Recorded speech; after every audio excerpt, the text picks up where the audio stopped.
வணக்கம் நேயர்களே, நாளந்த விடயங்களை பகிர்ந்து கொள்ளும் மற்றொரு நிகழ்ச்சியில் சந்திப்பதில் மகிழ்ச்சி. என்ற ஏராளமான செய்திகள் இருக்கிறது. ஒவ்வொன்றாக கவனத்தை செலுத்தலாம். அரசியல் களத்தினுடைய பல்வேறுபட்ட செய்திகள் இருக்கின்றன.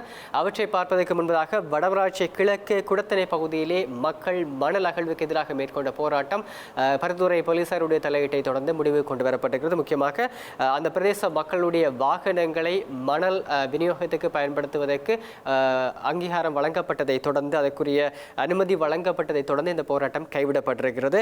வடமராட்சி கிழக்கு குடத்தனை பகுதி மக்கள் தங்களுடைய பகுதி வாகனங்களை மணல் விநியோகத்துக்கு பயன்படுத்துவதற்கு அனுமதிக்கவில்லை என்பதை முன்னிலைப்படுத்தியதாக இந்த போராட்டத்தில் ஈடுபட்டிருந்தார்கள். யாழ் குடாநாட்டினுடைய பார ஊர்தி சங்கத்திற்கு சொந்தமாக இருக்கின்ற பார ஊர்திகளை மட்டும்தான் இந்த மணல் விநியோகத்துக்கு அனுமதிக்கின்றார்கள். தங்களுடைய பிரதேசத்தில் இருப்பவர்களுடைய வாகனங்களை இந்த விநியோகத்துக்கு அனுமதிக்கவில்லை என்பதை முன்னிறுத்தியதாக இந்த போராட்டம் நடத்தப்பட்டது.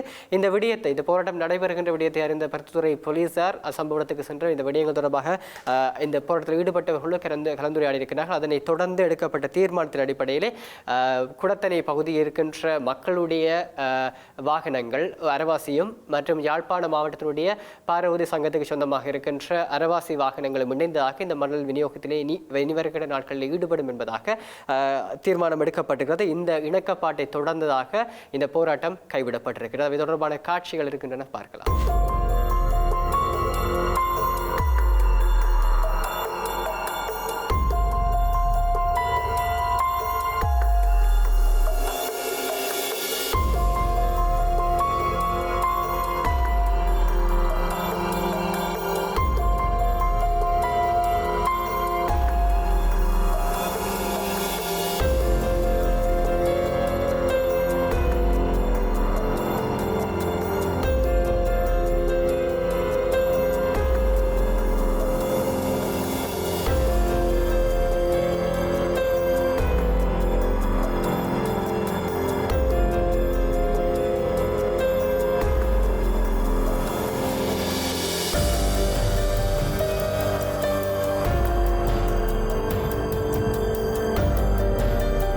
பிரசித்தி பெற்ற நயினாதேவி நாகபூஷணியம்மன் ஆலயத்தினுடைய வருடாந்த மகோற்சவம் ஆரம்பித்திருக்கிறது. இன்றைய நாளிலே கொடியேற்றத்தோடு இந்த நிகழ்வுகள் ஆரம்பமாக இருக்கிறது. கோவிட்-19 பாதுகாப்பு விதிகளுக்கு அமைவாக 50 பேருக்கு மாத்திரம் ஆலயத்துக்குள் அனுமதி வழங்கப்பட்டிருக்கிறது. அம்மனுடைய தரிசனத்தை காண்பதற்கான அனுமதி வழங்கப்பட்டிருக்கிறது. அதன் அடிப்படையிலே இன்றைய நாளிலே இந்த கொடியேற்றத்தை காண்பதற்காக ஏராளமான பக்தர்கள் அங்கே குவிந்திருக்கின்றார்கள். நயினாதேவியை சேர்ந்திருக்கின்ற பக்தர்கள் அதிகமாக அங்கு கூடியிருக்கின்றார்கள்.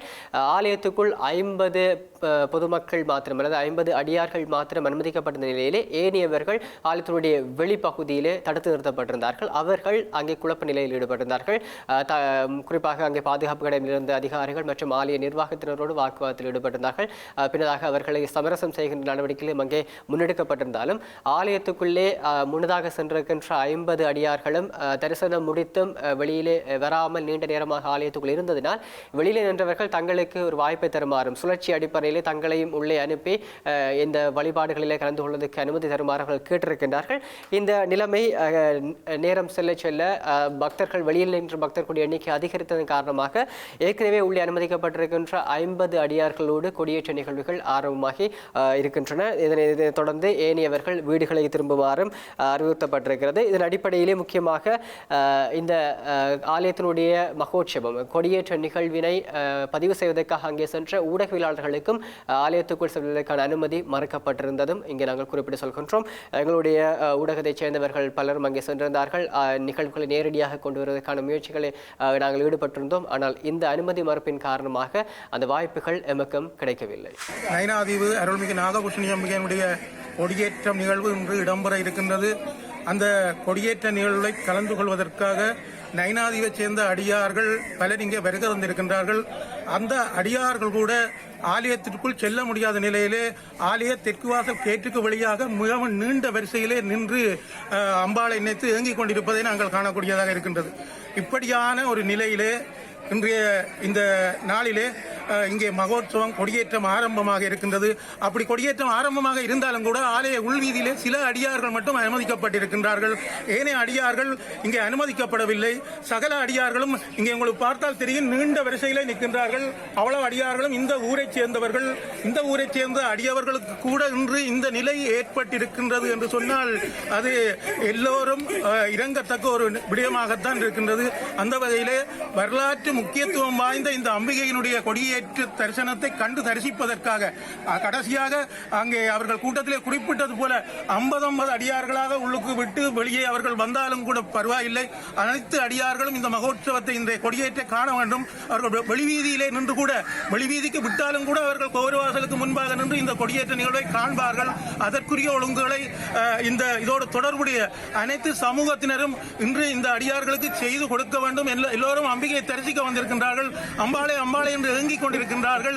ஆலயத்தின் உள்ளே 50 பேரை மட்டும் உள்ளே அமர்த்துவதற்காக அனுமதிக்கப்பட்டது.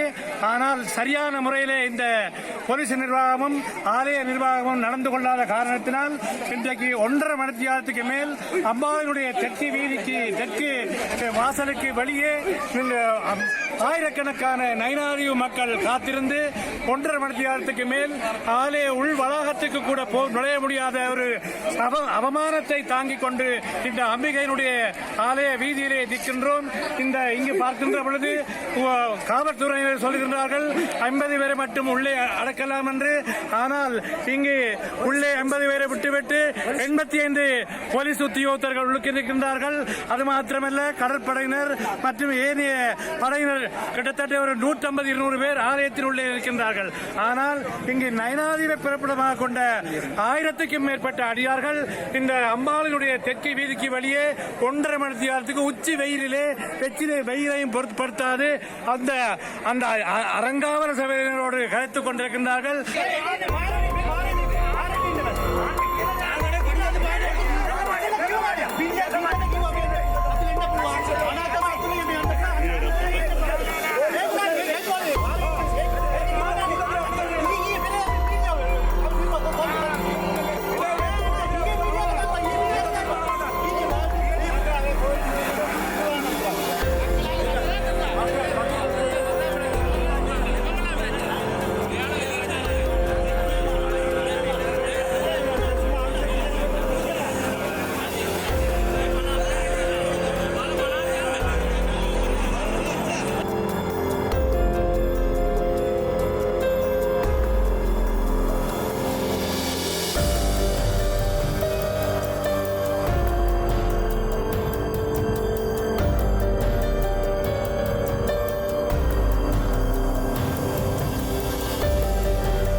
அதே நேரத்திலே முல்லைத்தீவு ஒட்டிசுட்டான் தான்தோன்றீஸ்வரர் ஆலயத்தினுடைய மகோற்சவம் ஆரம்பமாகி இருக்கின்றது. அங்கும் கொரோனா தொற்று தடுப்பு நடவடிக்கைகளுக்கு அடிப்படையிலே குறைந்தளவான பக்தர்கள் அனுமதிக்கப்பட்டிருக்கின்ற செய்தியும் அங்கிருந்து கிடைக்கக்கூடியதாக இருக்கின்றது. முக்கியமாக இந்த பொது சுகாதார விதிமுறைகளுக்கு ஏற்றால் போல் திருவிழா நடைபெறுகிறதா என்பதை கண்காணிப்பதற்காக போலீசார் மற்றும் பொது சுகாதார பரிசோதனை அதிகாரிகளும் அங்கே கடமையில் ஈடுபட்டிருக்கிறார்கள். இதே நேரத்திலே புதூர் நாகதம்பிரான் ஆலயத்தினுடைய வருடாந்த மகோற்சவம் ஆரம்பமாக இருக்கின்ற காலப்பகுதியிலே அங்கே எவ்வாறு நடவடிக்கைகளை முன்னெடுக்க வேண்டும் என்பது தொடர்பான கூட்டம் ஒன்று வவுனியா அரசாங்க அதிபர் செயலகத்தில் நடைபெற்றிருக்கிறது. அவை தொடர்பான காட்சிகள் இருக்கின்றன, பார்க்கலாம். திங்கட்கிழமை 22ஆம் தேதி ஏற்பாடு செய்யப்பட்டுள்ளது. இந்த வருடம் தற்போதைய கொரோனா வைரஸ் பரம்பலின் நோயினை கட்டுப்படுத்தும் நோக்கமாக திருவிழாக்களினை கொண்டாடுவது சம்பந்தமாக இந்து கலாச்சார திணைக்களத்தினால் வெளியிடப்பட்டுள்ள சுற்று நிறுவனத்துக்கு அமைவாக இந்த வருடம் மிகவும் அத்தியாவசியமான முக்கியமான நிகழ்வுகளை மாத்திரம் உள்ளடக்கி இந்த திருவிழா கொண்டாடுவதற்கு ஏற்பாடு செய்யப்பட்டுள்ளது. அந்த அடிப்படையிலே சுகாதார திணைக்களத்தினால் வழங்கப்பட்ட அறிவுரைகளுக்கு அமைவாக ஆலய நிர்வாக சபையினாலே முக்கியமான நிகழ்வுகளுக்கு பங்கு பெற்ற வேண்டும் என கருதி அவர்களினாலே சிபார்சு செய்யப்பட்ட 80 பேருக்கு மாத்திரம் இந்த வருடம் இந்த ஆலய நிகழ்வுகளிலே பங்கு பெற்றுவதற்குரிய அனுமதி வழங்கப்பட்டிருக்கின்றது. ஆகவே இந்த வருடம் இந்த ஆலய நிகழ்வுக்காக வெளி மாவட்டங்களிலிருந்து பங்கு பெற்றுவதற்கு யாரையும் அனுமதிப்பதில்லை என்று சொல்லி அரசாங்க அதிபரினாலே முடிவு செய்யப்பட்டுள்ளது. தற்போதைய சூழ்நிலைகளை கருத்தில் கொண்டு பக்தர்கள் வெளி மாவட்டங்களிலிருந்து அன்றைய தினம் இந்த ஆலய நிகழ்வுகளிலே பங்கு பெற்றுவதற்கு வருகை தர வேண்டாம் என அன்போடு கேட்டுக்கொள்கின்றோம். அடியவர்கள் தங்களுடைய வீடுகளிலே இருந்தபடியே தங்களுடைய நேர்த்திக்கடன்களை அல்லது வழிபாட்டினை மேற்கொள்ளும்படியும் இல்லை என்று அதனோடு தங்கள் பிரதேசங்களில் இருக்கின்ற ஆலயங்களுக்கு சென்று அந்த வழிபாடுகளை மேற்கொள்ளுமாறும் நாங்கள் கேட்டுக்கொள்கின்றோம். எதிர்வரும் 22ஆம் தேதி நடைபெற இருக்கின்ற இந்த நிகழ்வினை ஒட்டி எங்களுடைய ஆலயத்துக்கு செய்ய வேண்டிய அனைத்து சுகாதார ஏற்பாடுகளும் செய்யப்பட்டிருக்கின்றது. மலசலகூட வசதி, நீர் வசதி மற்றும் போக்குவரத்து வசதி ஆலய சூழலிலே நாங்கள் ஏற்பாடு செய்திருக்கின்றோம். ஆனால் பிற மாவட்டங்களிலிருந்து நாங்கள் பக்தர்கள் யாரையும் இந்த நிகழ்விலே பங்கு பெற்றுவதற்கு வர வேண்டாம் என்று சொல்லி அன்பாக கேட்டுக்கொள்கின்றோம். அவ்வாறு யாரும் வருவார்களாக இருந்தால் அவர்களினை திருப்பி அனுப்புவதற்குரிய ஏற்பாடுகள் போலீஸ் திணைக்களத்தினாலே மேற்கொள்ளப்பட்டிருக்கின்றது. ஆகவே இந்த விடயத்தினை நாங்கள் வடக்கு மாகாணத்தில் உள்ள சகல அரசாங்க அதிபர்களுக்கும் கிராம அலுவலர்களினூடாக மக்களுக்கு தெரியப்படுத்துமாறு நாங்கள் அரசாங்க அதிபர்களுக்கு தகவல்களை வழங்கி இருக்கின்றோம். இந்த விடயங்களை தொடர்ந்து தொடர்ச்சியாக அரசியல் மீது கவனத்தை செலுத்தலாம். தேர்தல்கள் நெருங்கிக் கொண்டிருக்கிற நேரத்திலே தேர்தல் பரப்புரைகளை வேட்பாளர்கள் அதிகரித்திருக்கின்றார்கள். இதன் அடிப்படையில் ஹட்டன் மாவட்டத்தில் நடைபெற்றிருக்கின்ற ஒரு தேர்தல் பரப்புரை கூட்டத்திலே பேசப்பட்டிருக்கின்ற விடயத்தை தான் அடுத்து பார்க்க போகின்றோம். 30 வருட போருக்கு பின்னதாக வடக்கு கிழக்கிலே ஜனநாயக ரீதியான தாக்கம் சரியான முறையில் ஏற்படவில்லை என்பதாக வடமாகாணத்துடைய முன்னாள் ஆளுநர் சுரேன் ராகவன் தெரிவித்திருக்கின்றார். ஹட்டனில் நடைபெற்றிருக்கின்ற ஸ்ரீலங்கா சுதந்திர கட்சியினுடைய தேர்தல் செயற்பாட்டு அலுவலகத்தினுடைய திறப்பு விழாவை தொடர்ந்து ஊடகங்களுக்கு கருத்து தெரிவித்த பொழுது அவர் இந்த கருத்தை வலியுறுத்தி இருக்கின்றார். அவருடைய ஊடக சந்திப்பில் இருந்த சில பகுதிகளை பார்க்கலாம். வடகிழக்கு மாநிலங்களில் இப்போ இருக்கின்ற அரசியல் நிலையை பற்றி நாங்கள் சொல்வோமானால், யுத்தத்துக்கு பிறகு 30 வருட கால போருக்கு பின் ஏற்பட்டிருக்கின்ற அரசியலுடைய ஜனநாயகமான தாக்கம் இன்னும் வடகிழக்கு மாநிலத்தில் முழுமையாக ஏற்படவில்லை என்றுதான் என்னுடைய கருத்தாக இருக்கின்றது. ஏனெனில் யுத்தத்துக்கு பிறகு ஒரு பின்காலத்திலே 10 வருடமாக வடமாகாணத்திலே மக்களை நிரூபிக்கும் என்று பாராளுமன்றத்தில் இருந்த கட்சியினுடைய போக்கு, அந்த கட்சி அந்த மக்களுக்காக தங்களுக்கு வாக்களித்து மக்களுக்காக என்ன செய்திருக்கிறது என்ற கேள்வி கேட்கும் போது அந்த கட்சியில் உள்ளவர்களே திருப்தி அடைய முடியாத நிலைக்கு அவர்கள் வந்திருக்கிறது மக்களுடைய ஒரு துஷ்டமான ஒரு விடயம் என்று நான் நம்புகிறேன். ஆகஸ்ட் மாதம் 5ஆம் தேதிக்கு பிறகு மாபெரும் ஒரு திட்டத்துடன் வட மாகாணத்துக்கும் கிழக்கு மாகாணத்துக்கும் நாங்கள் வருவோம் என்ற நம்பிக்கையை நான் சொல்ல விரும்புகிறேன். இதே நேரத்திலே மன்னார் மாவட்டத்திலே தமிழ் தேசிய கூட்டமைப்பின் முன்னாள் நாடாளுமன்ற உறுப்பினர் செல்லும் அடைக்கலநாதன் அவர்கள் செய்தியாளர் சந்திப்பு நடத்தியிருக்கின்றார். அதிலே அவர் பேசியிருக்கின்ற விடயங்களை அடுத்ததாக தரப்போகின்றோம். தமிழ் தேசிய கூட்டமைப்பில் இருந்து கொண்டிருக்கின்ற சிலர் தமிழ் தேசியத்துக்கு எதிரான கருத்துக்களையும் தமிழ் தேசிய கூட்டமைப்பை பலவீனப்படுத்துகின்ற கருத்துக்களையும் முன்வைக்கின்றார்கள். நம்பிக்கையற்ற செயற்பாட்டை அவர்கள் வெளிப்படுத்திக் கொண்டிருக்கிறார்கள்.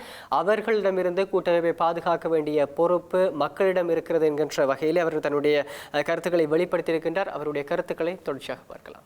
எங்களுடைய போராட்டத்தின் விழுமியங்கள், எங்களுடைய போராளிகளுடைய தியாகங்கள், எங்களுடைய மக்களுடைய அந்த அர்ப்பணிப்புகள் எல்லாம் தமிழ் தேசிய கூட்டமைப்பின் ஒரு அங்குராபரமாகத்தான் இன்றைக்கு தமிழ் தேசிய கூட்டமைப்பு உருவாக்கப்பட்டது. ஒரு சில பேர் இந்த தமிழ் தேசிய கூட்டமைப்புகள் இருந்து கொண்டு அதை பலவீனப்படுத்துகின்ற, அதை இன்றைக்கு விமர்சனம் செய்யப்படுகின்ற, அதன் மேல் நம்பிக்கை அற்ற ஒரு நிலையை உண்டு பண்ணுகின்ற ஒரு செயல்பாட்டை தமிழ் தேசிய கூட்டமைப்புக்குள்ளே இருக்கின்ற ஒரு சில பேரால் அரங்கேற்றப்படுகிறது.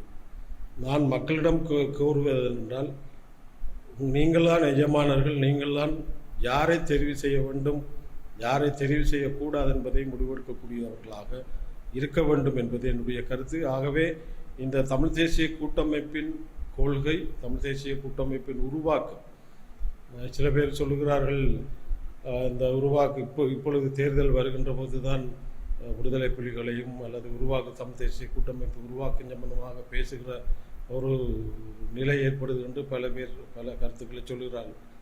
வரலாற்றை மாற்றி அமைக்க முடியாது. வரலாறு என்பது என்றைக்கும் சொல்லப்பட வேண்டும். வரலாறு என்பது அழிக்க முடியாத ஒரு விடயம். ஆகவே தமிழ் தேசிய கூட்டமைப்பு உருவாக்கம் என்பது அது புனிதத்தோடு ஒன்றுபட்ட புனிதத்தோடு இருக்கின்ற ஒரு விடயமாகத்தான் இந்த தமிழ் தேசிய கூட்டமைப்பின் உருவாகம் இருக்கிறது என்பதை நான் இங்கே சொல்ல முடியும். அதற்கான சாட்சியாக நான் இன்றைக்கும் உயிரோடு இருக்கிறேன். ஆகவே தமிழ் தேசிய கூட்டமைப்பு அதன் விலை கொடுத்த விடயங்கள் கணக்கு. அந்த வரலாற்றை எல்லாம் இப்பொழுது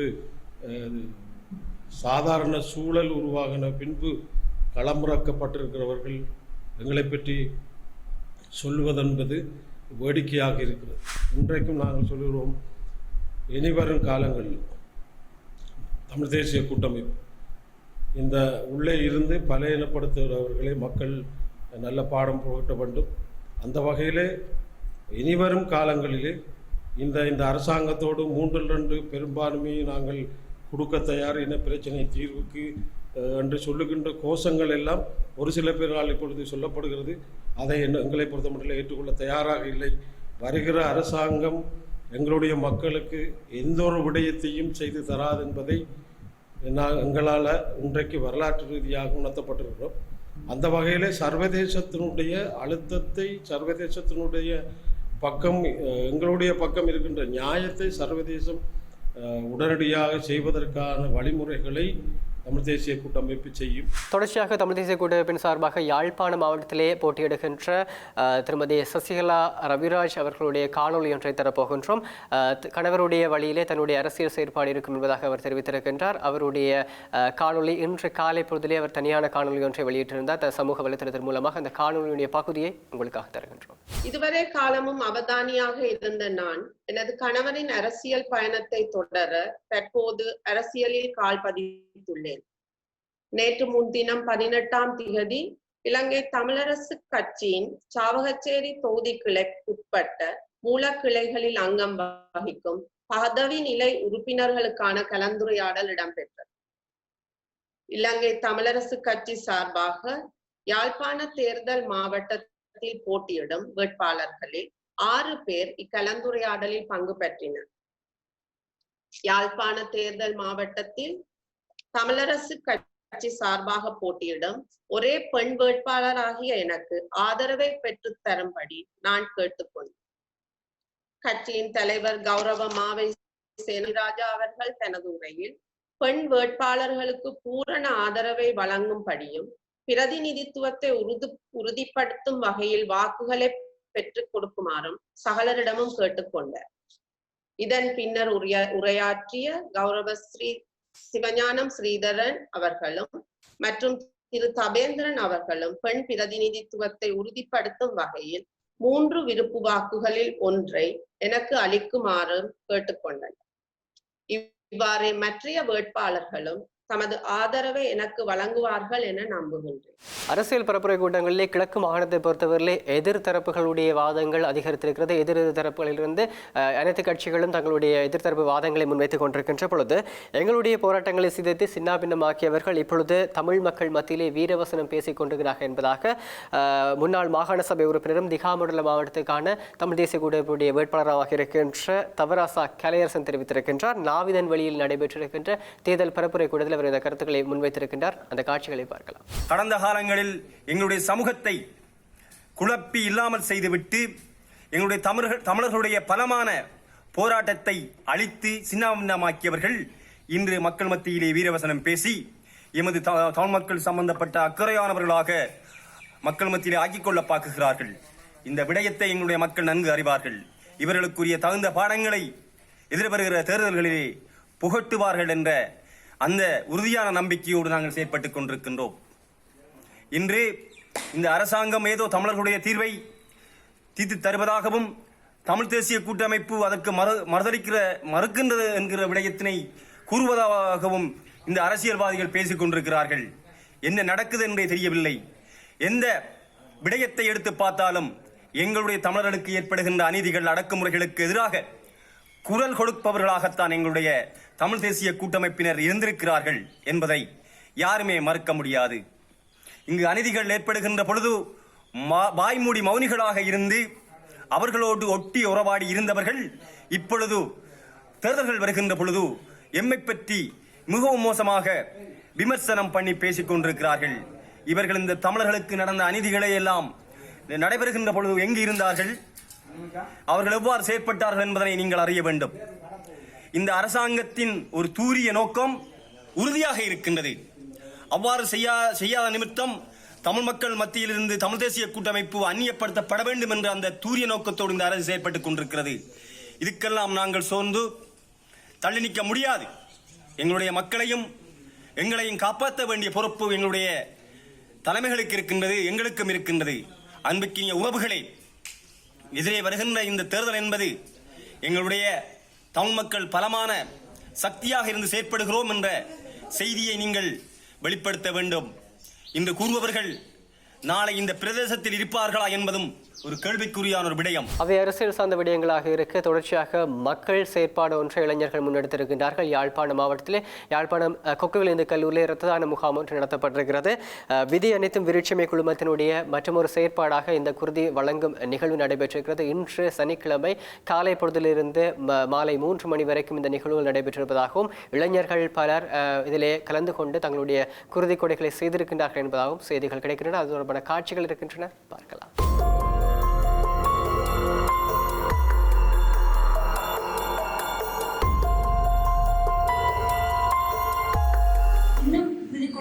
சேர்ந்து கொண்டிருக்கிறோம்.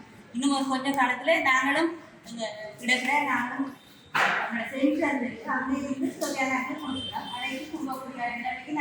இப்போ எங்களுக்கு எடுக்க வேண்டிய நிலைமையில இல்லை. அந்த அளவுக்கு நாங்கள் எல்லாருக்கும் நன்றி சொல்லணும். ஒவ்வொரு டோனருமே ஒரு குருதி கொடையாளர்களுமே உங்களால் இயன்ற வரைக்கும் ஒரு 10 பேரோ ஏதோ உங்களுக்கு ஏழுமான அளவுக்கு அட்லீஸ்ட் 10 பேரையாவது குருதி கொடையாளர்கள் ஆக்கும்.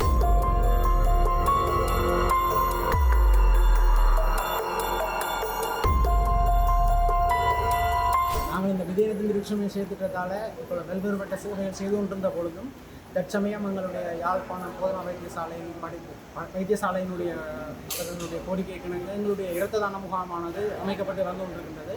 அதாவது எங்களுடைய COVID-19 காரணமாக நடைபெற்ற பல்வேறுபட்ட இன்னல்களை தாண்டியும் தற்சமயம் இப்பொழுது என்ன பிரச்சனைகள் வைத்தியசாலையிலே குருதிக்கொடை வந்து பாரிய ஒரு தட்டுப்பாட்டை ஏற்படுத்தியது.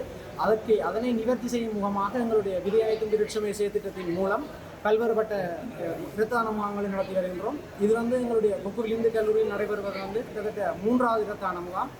ஏற்கனவே நாங்கள் இரத்த தான முகாம்கள் பலவற்றை நடத்தியதன் காரணமாக குருதி கொடையாளர்களை இனங்காண்பது பல்வேறுபட்ட பெரிய சவாலாக இருந்தது. இருப்பினும் கொக்குவில் இந்து கல்லூரியில் இப்பொழுது தற்கால நிலையின்படி 90 குருதி கொடையாளர்களுக்கு மேலே குருதி கொடை வழங்கியிருக்கிறார்கள். நிச்சயமாக ஒரு பெரிய வெற்றி. அது மட்டுமில்லாமல் இந்த 3 இரத்த தான முகாமிலும் கிட்டத்தட்ட 200 குருதி கொடையாளர்களுக்கு மேலாக எமது விதியனைத்தும் விருட்சமை செயற்திட்டத்தின் கீழ் செய்யப்பட்ட செயற்திட்டத்தால் 200 குருதி கொடையாளர்கள் வழங்கியமை குறிப்பிடத்தக்கது. தொடர்ந்து எதிர்வருகின்ற தினங்களில் அடுத்த இரத்த தான முகாமும் வெகு சிறப்பான முறையில் ஒழுங்கமைக்க இருக்கிறது. இந்த விடயங்கள் தான் இன்று நாளில் உங்களுக்காக நாங்கள் கொண்டு வந்திருக்கின்ற செய்தி தொகுப்புகளாக இருக்கின்றன. விரிவான செய்திகளை, மேலதிக செய்திகளை எமது செய்தி அறிக்கைகள் மற்றும் சமூக வலைத்தளங்களில் இணைந்திருப்பதன் மூலமாக பெற்றுக்கொள்ளலாம். படப்பிடிப்பிலே கடமையாற்றிய சுலக்ஷன், படத்தொகுப்பில் கடமையாற்றுகின்ற டிரோஷனோடு விடைபெறுகிறேன். நான் என்றும் உங்கள் அன்பின் ஜனகன் சிவஞானம். நன்றி, மீண்டும் சந்திப்போம்.